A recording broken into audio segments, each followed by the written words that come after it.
gostava de ir na missa, né? Aí, tava numa missa lá, veio uma senhorinha. Olha que interessante, eu estava no banco da igreja, eu ia numa missa das 11h30, porque era uma missa mais rápida. Só para não deixar de ir na missa no domingo. Se não fosse na missa, a minha mãe fica falando a semana inteira na minha cabeça.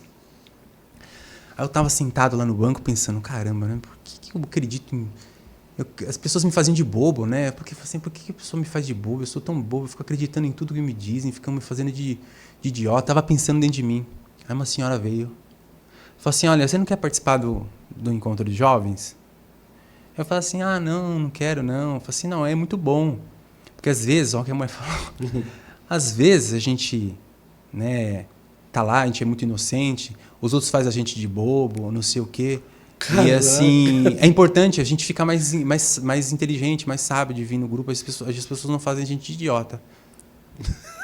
Eu olhei pra mulher e falei assim, caraca, ué, como é que ela sabe? Eu falei assim, mas eu não fui. Passou mais um tempinho, veio de novo a mulher me convidar. Só que dessa vez tinha um primo do meu lado que já tinha feito encontro de jovens. Sim. Como eu estava na frente do meu primo e eu sabia que ele participava, eu fiquei com vergonha. Eu falei, não pode ver, falar para minha mãe, ela faz a ficha. E ela fez a ficha desse encontro, chamava EJC. Né? Aí lá no EJC, no dia eu não queria nem ir, porque eu não vou, é chato. Meu irmão falou, não, vai, é legal. Mas eu fui. Aí eu pensei dentro de mim, falei assim, olha, tá bom, eu vou. Mas olha, Deus, então se você... existe, você precisa de dar um sinal que você existe para mim, né? Sei lá, mostra algum milagre, alguma coisa do tipo. E aí fui passando o encontro ali, fui vivendo. Eu fui até com umas primas minhas também, né? Que foram também, estavam até virando quase evangélicas ali, então elas foram também para tentar. Minha tia estava preocupada, né? A mãe enviou junto, né?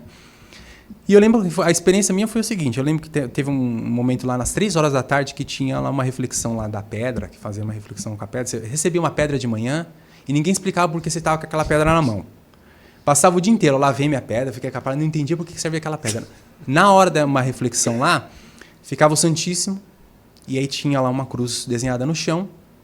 E aí, né, eu lembro que até hoje o diácono da Argel lá fazendo a meditação, falando assim, olha, falando dessa passagem, né, de que coração de pedra, que você tem que deixar o teu coração de pedra e, né, tomar um coração de carne, algo do tipo, que eu lembro que era aquela passagem de Ezequiel, eu acho que era isso, né? E eu fui lá, entreguei a pedra, depois voltei no meu lugar, sentei de novo, e aí o pessoal ficava falando, pede para Jesus tocar no seu coração, pede para Jesus tocar no seu coração. Eu baixei a cabeça e comecei a repetir isso, né? Tá bom, Jesus, toca no meu coração, eu não sei nem o que é isso, eu não sei o que é, me dá um sinal para eu entender o que é isso. E eu realmente, nessa hora, eu senti, assim, uma presença, assim, né, como se fosse uma pessoa do meu lado e viesse, tocasse no meu coração e parece que meu coração ele virou realmente de carne, assim, sabe? A sensação foi essa, a percepção foi essa. E nessa hora, é como se eu tivesse visto toda a realidade, o mundo, assim, de lado de fora, assim, da terra, assim, eu olhei todas as coisas e percebi, falei, Deus existe. E naquela hora que eu vi aquilo, eu percebi isso, assim, eu entendi, Deus existe, não tem para onde eu correr e eu tenho que ensinar isso para os outros. Na hora, eu falei assim, isso aqui eu tenho que passar para meus filhos, isso aqui eu tenho que ensinar para as pessoas, porque isso é a verdade. Eu comecei a chorar e tudo mais, já era um sinal, porque chorar, né? Sim. Aí depois um rapaz contou um testemunho que ele tinha recebido um milagre, aí eu entendi, falei assim, olha aqui, eu tinha falado para Deus mostrar um milagre, e ele começou a contar lá do milagre que ele tinha recebido. E o rapaz falava assim de um jeito, você percebia que tinha realmente resquícios de uma doença, né? Aí fui e me confessei. Confessei e voltei, aí eu lembro que mudou tudo. Eu comecei assim, a ser diferente, comecei a perceber essa presença de Deus, assim, aos poucos. Eu voltei para casa, depois de uns 3 dias, aí eu lembro que uma hora eu respondi mais ou menos pro meu irmão, aí meu irmão assim, me gritou assim pra minha mãe, tá vendo? Tá voltando ao normal agora. Depois de 3 dias, porque acho que depois de 3 dias que eu voltei do retiro, eu tava ainda meio nas nuvens, né? Sei. Tá voltando Mas eu percebi, de vez em quando, parecia que Deus estava falando comigo. Irmão, ajuda. É. Parecia que Deus estava falando comigo. Eu falei assim, acho que eu estou ficando louco. Mas eu percebi umas intuições aos poucos, assim. E aí, assim, ninguém me falava. Eu comecei a perceber que certas coisas não eram boas de fazer. Só que era ano de 8ª série, assim, eu tinha uma viagem de formatura. Eu falei, agora eu não vou me converter, Deus. Depois da viagem eu me converto. Aí foi assim, isso foi uma experiência que teve, que depois eu fiquei fazendo muita bagunça ali, fiquei doente lá, tive uma pneumonia, fiquei uma semana no hospital, uma semana fiquei pensando, e aí eu entendi assim, falei assim, eu tô rejeitando aquilo que eu recebi, né? Aí eu lembro que eu voltei, comecei a ir no grupo de jovens, comecei a tocar na missa, que eu sempre tocava, né? Comecei a participar do grupo de jovens, grupo de oração. No outro ano, assim, meio que virou, E eu comecei, deu lá, esse encontro eu fiz em 97, né? Foi dia 26, 27, 28 de junho de 1997, a gente não esquece, né? Aí depois, no ano de 98, eu já comecei na missa todo dia, como um diário, depois comecei a fazer adoração todos os dias. Foi assim, uma mudança. Aí na escola eu começava a tentar evangelizar. Aí que foi como aos poucos eu comecei a ter interesse pela leitura, pelo estudo. Aí fui despertando, eu fui deixando aqueles vícios assim que eu tinha. Fui rezando o texto, porque eu não conseguia ler um livro. Eu li uma página e esquecia na sequência, né? Sim. Eu não conseguia, né? Não tinha essa atenção.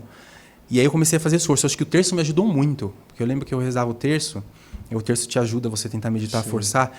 Eu acho que foi um meio assim que Deus foi me ajudando muito a começar a ter uma mais concentração, porque eu achava que não ia conseguir aprender e tal.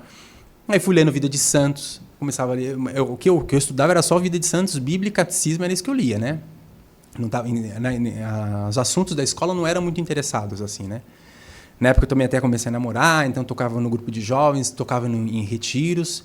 E nesse processo ali também tinha toca de Assis. Eu lembro que a gente, de vez em quando, fazia lá pastoral de rua. Isso aqui na capital. É, na capital. E fazia adoração. E foi então que comecei a fazer uma formação lá. Eu lembro que eu escutei dizer que tinha um padre que fazia formação todo sábado lá, que era o padre Henrique, né, da Aliança de Misericórdia. A gente começou a participar ali. E aí o padre falava muito das coisas, da experiência do povo. Eu gostava muito, achava muito, muito interessante, né?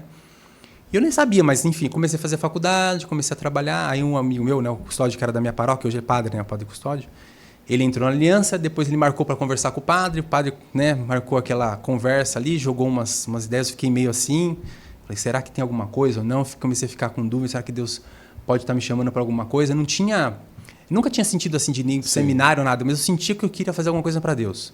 E até quando namorava, até falava assim, né? Eu falava assim, o que vai fazer? Não sei, eu quero servir a Deus. Não tinha uma perspectiva, eu vou trabalhar. Eu queria viver para evangelização, né? Então a gente via coisa na Canção Nova, via as pessoas evangelizando. Eu falei, eu não queria viver para isso, porque eu já estava, né? Depois de um tempo, você todo dia na adoração, você vai na missa, eu senti um desejo de me doar, senti aquele desejo de fazer essa doação. E essa compaixão pelas pessoas de rua. Aí eu ia para a faculdade, mas no meio do caminho fazia administração. Parava para conversar com os irmãos de rua, tinha sempre um irmão de rua que eu conhecia, conversava ali, sempre tinha essa sensibilidade com as pessoas de rua e falava assim, sentia que tinha que fazer alguma coisa, né? E foi então aí que depois eu fiz um encontro lá e dei o passo, aí deixei o trabalho, deixei a faculdade, deixei tudo ali. Quanto tempo você passou na aliança? Entrei em 2020, eu fiquei até 2002 até 2017, 15 anos. Caramba! 15 anos, 15 anos. 15 anos como missionário da Aliança. Então lá você já começou a fazer, você fez filosofia e teologia? Lá eu comecei a fazer... É tudo meio bagunçado, porque na Aliança a gente era mandado de missão, né? Mas sim, comecei a fazer teologia, filosofia, e depois eu queria mais para a área da filosofia, aí graças a Deus, né? Essa era uma coisa interessante, porque dentro de mim, quando eu comecei a estudar, eu falei, eu quero fazer isso aqui. Eu quero me dedicar a essa vida. Só que eu tinha medo de falar, porque na comunidade, assim, se você fala alguma coisa, aí que eles tiram de você, né? Você vai te penitenciar. Você não pode falar que você gosta. Então eu falava em segredo para Deus.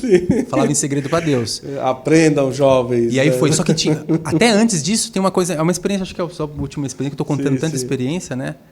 Mas quando eu estava no primeiro 6 meses na comunidade, tem a Maria Paula, que era missionária da comunidade, que a Maria Paula morreu com câncer lá na comunidade.